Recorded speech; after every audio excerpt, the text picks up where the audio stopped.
Qu'est-ce qui se passerait si on construisait 100 barrages des Trois Gorges? Vous savez, le plus grand barrage du monde, avec ses 40 km3 de capacité. Une fois plein, il ralentit la rotation de la Terre de 0,06 secondes par jour et déplace le pôle Nord de 2 cm. Pas besoin de faire les calculs, ça pourrait être bientôt une réalité. Les gigabarrages poussent comme des champignons à travers le monde. Commencé cette année pour 137 milliards de dollars, le barrage de Médoc devrait produire 3 fois plus d'électricité.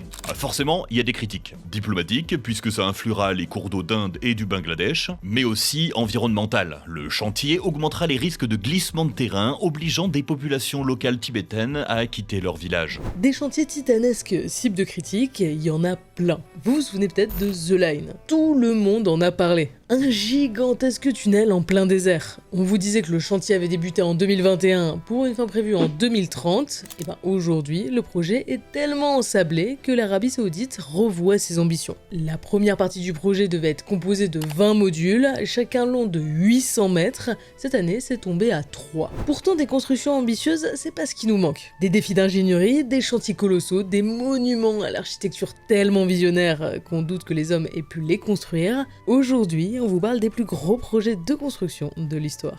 Si les aliens n'ont pas fait construire les pyramides, alors comment on a fait? Alors certains ont raconté un peu n'importe quoi. C'était des foutues antennes. Extraterrestres, générateurs d'électricité, mais avouez que c'est un peu mystérieux tout ça.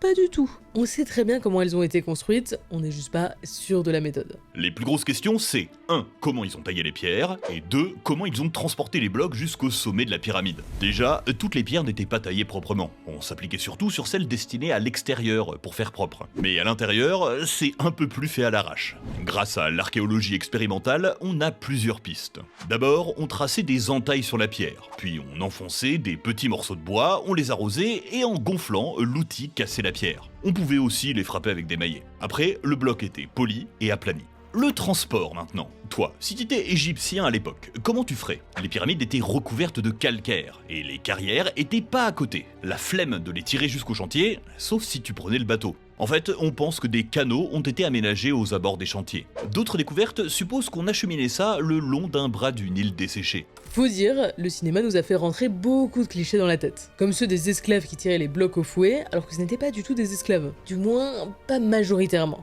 Ils étaient payés et logés, il y avait même des ouvriers qualifiés. C'était un honneur de travailler sur la sépulture du pharaon. Et si toi qui n'es pas roi, tu bosses dessus, quand tu mourras, ça fera au moins un bon point dans l'autre monde. Du coup, Astérix Mission Cléopâtre raconte pas n'importe quoi dans cette scène. Oui, carrément, et il montre même un point hyper intéressant, la grève. Alors, pas sur les pyramides, mais sur les chantiers de tombeaux de la vallée des rois. Les ouvriers ont même fait un sitting pendant plusieurs jours. Il y avait plus de budget, donc on leur fournissait plus de vêtements, plus de nourriture, plus d'ongles. La première grève connue de l'histoire. Et donc, une fois que le gros morceau de pierre il est livré au pied de la pyramide, comment on le monte à sa place tout en haut? Récemment, il y a eu 2 nouvelles hypothèses. Une se base sur la pyramide de Djéser, une pyramide à degrés et un ascenseur hydraulique. Un conduit vertical au centre serait rempli d'eau pour pouvoir hisser les pierres. Alors est-ce que c'est vraiment plausible? En tout cas, les égyptologues l'ont massivement rejeté. La recherche scientifique, ça fonctionne pas n'importe comment. Tu peux pas juste te pointer avec ton idée sans preuve. Faut enquêter. S'ils l'avaient fait, ils auraient su que Djéser a été bâti comme une mastaba. Et que du coup, il y a toujours un puits central dans ce genre de bâtisse qui mène à une chambre funéraire, mais qui est rebouchée ensuite. Donc, pas d'ascenseur hydraulique. L'autre théorie, elle, a fait consensus. Une équipe archéologique a retrouvé une rampe sur le site d'Atnoub. Alors, rien d'extra, ça fait longtemps que la méthode est connue par la communauté. Mais on pensait que la rampe était frontale et qu'elle s'élevait avec la pyramide, devenant de plus en plus difficile à gravir. Et si, au lieu d'être droite, elle faisait le tour du monument? 3 mètres de large, 30 km de long, inclinaison à 20%.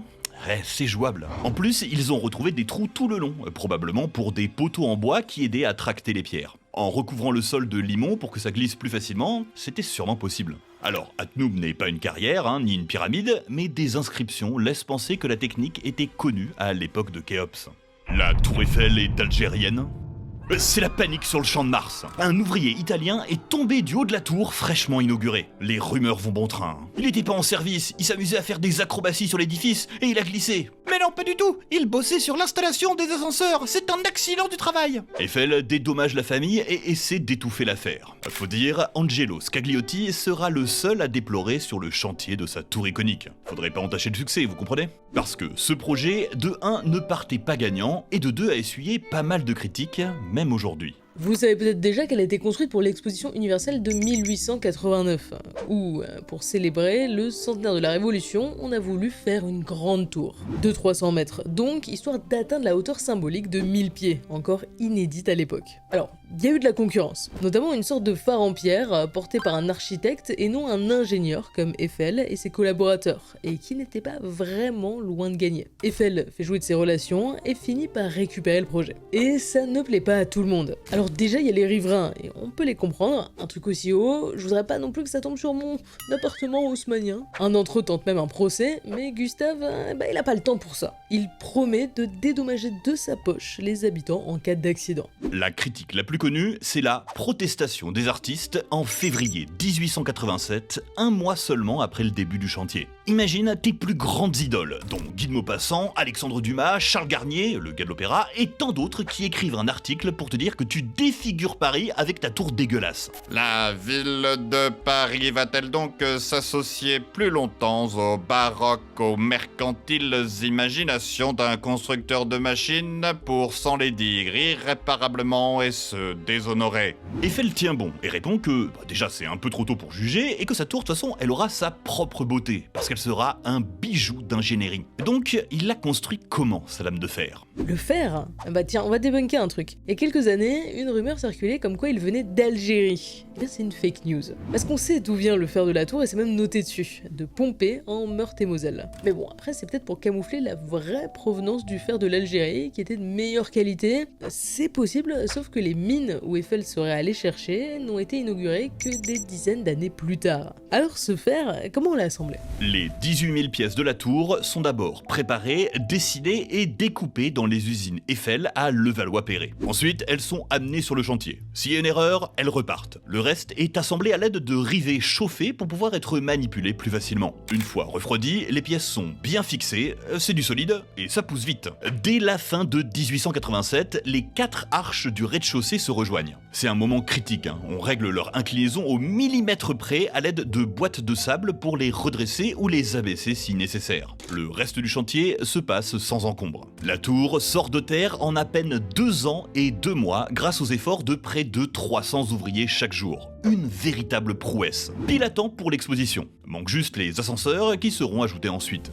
Et c'est un triomphe, 2 millions de spectateurs lors de l'exposition. Les anciennes critiques resteront mauvaise langue, Guy de Maupassant vient dîner au restaurant du premier étage de la tour parce que c'est le seul endroit de la ville où je la vois pas. Charles Garnier, lui, lancera un projet pour l'exposition universelle de 1900 afin de la faire raser. Sans succès.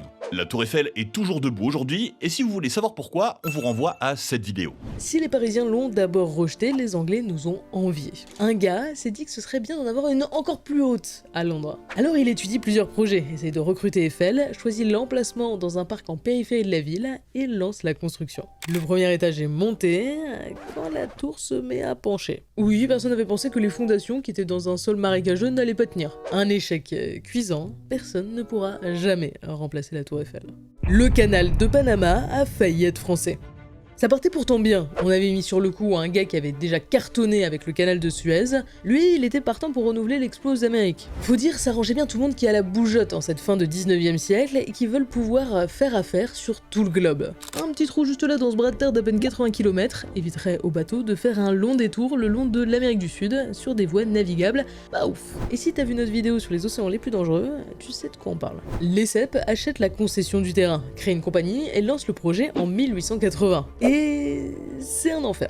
T'as vu la région? Chaleur, jungle, humidité, c'est pas un bon cocktail. Paludisme, fièvre jaune, c'est l'hécatombe. On appelle des médecins pour lutter contre les moustiques, mais il y a des victimes même chez les civils. L'ingénieur principal perd sa femme, sa fille et son fils venus lui tenir compagnie à quelques mois d'intervalle. Et c'est sans parler des milliers d'ouvriers, pour la plupart venus des Antilles, de Cuba ou de Jamaïque, qui, s'ils ne succombent pas à la maladie, subissent les glissements de terrain et les pluies torrentielles. Ce chantier va coûter cher à beaucoup de monde, et on est qu'au jusqu'au début des galères. Panama est un gouffre financier. Les cèpes passent d'abord sur un canal à niveau, comme à Suez, mais c'est pas du tout adapté au relief de la région. Il s'entête un peu trop avant de changer ses plans pour un canal à écluse, et appelle même Gustave Eiffel pour bosser dessus. Mais il faut de l'argent. Pour ça, il faut le vote de la Chambre des députés pour ouvrir une souscription publique et donc récupérer des investisseurs. Ça passe, super, sauf que la compagnie fait faillite et le budget n'est pas géré correctement et c'est la liquidation. 85 000 investisseurs sont ruinés. Un vrai scandale financier, le chantier est abandonné. Sauf qu'au scandale financier s'ajoute un scandale politique.